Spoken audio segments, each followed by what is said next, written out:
So when the prices dropped the other day of the DJI Mini 3, introducing the standalone model at 528, maxing it out, including the new smart controller at $1080 US, created a lot of stir in the comments below the video. No doubt it's more expensive than the Mini 2, but is it as bad as it seems? Also, if you stack it up against equal competition from Autel like the Nano or the Nano Plus. I do want to highlight all you hear in this video is based on rumors that is picked up on the interweb, so please treat it like that kind of information. For simplicity, we will keep the pricing in US dollars in this video. If we look at the Nano prices, you would see that the Nano is actually $799 US for the standard edition, and if you take the Nano Plus, the price is increased additionally $150 to $949. And if we look at the Nano Plus with the better camera, the price has been increased to $949. The only difference between the Nano and the Nano Plus is the quality of the camera. And they will charge you an additionally $150 for the better camera performance. And with the Nano Plus currently being the top model, it's currently being sold in the premium bundle equal to the Fly More combo from DJI at $1099. Put together the matrix and compare what it is that we are actually getting. In the first column, I've listed the Mini 3 prices with all the predicted configurations that will be available. There is 2 models available like we saw with Autel, a standard and a pro version. Each of the 2 models are being sold in 3 configurations. A standard version, one with a Fly More combo, and one where they have additionally added a new smart controller with a high brightness display. The last option is not available from Autel. So if we subtract the pricing, you would see that there is $271 saved on the standard version of the Mini 3 compared to the Nano. The difference is actually less, with $149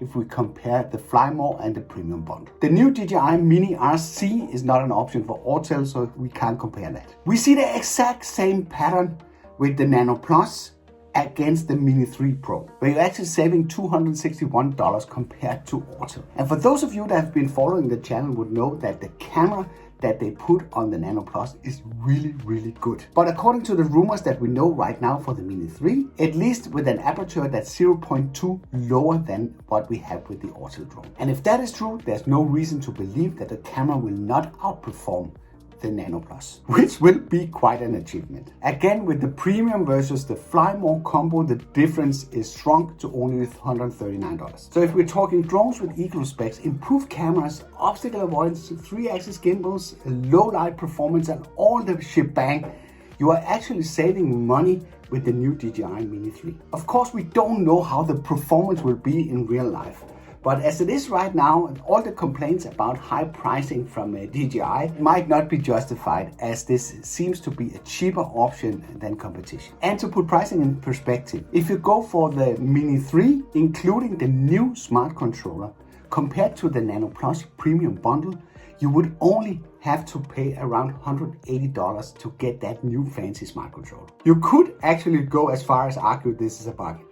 If you're finding any value in the information in this video, then consider subscribing so you don't miss out on my weekly tips, tests and tutorials.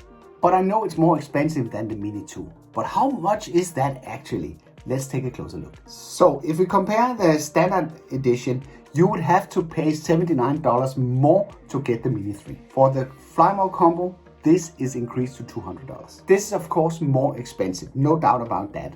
And of course you can argue, if you already own a Mini 2, if you can justify this extra money to get the Mini 3. But you also have to give DJI credit for adding some additional features that you don't have right now with the Mini 2. And if you've ever tried to record with a camera as good as on the Nano Plus, you would really appreciate the extra low light capabilities that you're getting with an improved camera. I've also heard that DJI is planning to keep the Mini 2 on the program. They will not retire that. And I would also think that they will keep the SE. That will make a perfect performance ladder from the cheap SE up to the premium Mini 3 Pro. And this is going to be super important going forward, as Life for pilots over 250 gram drones are getting significantly more difficult here in Europe, at least when the new EU legislation is brought into play. So these 3 drones are going to play an important role for our hobby as recreational flyers going forward. I kind of understand now where they're going with this.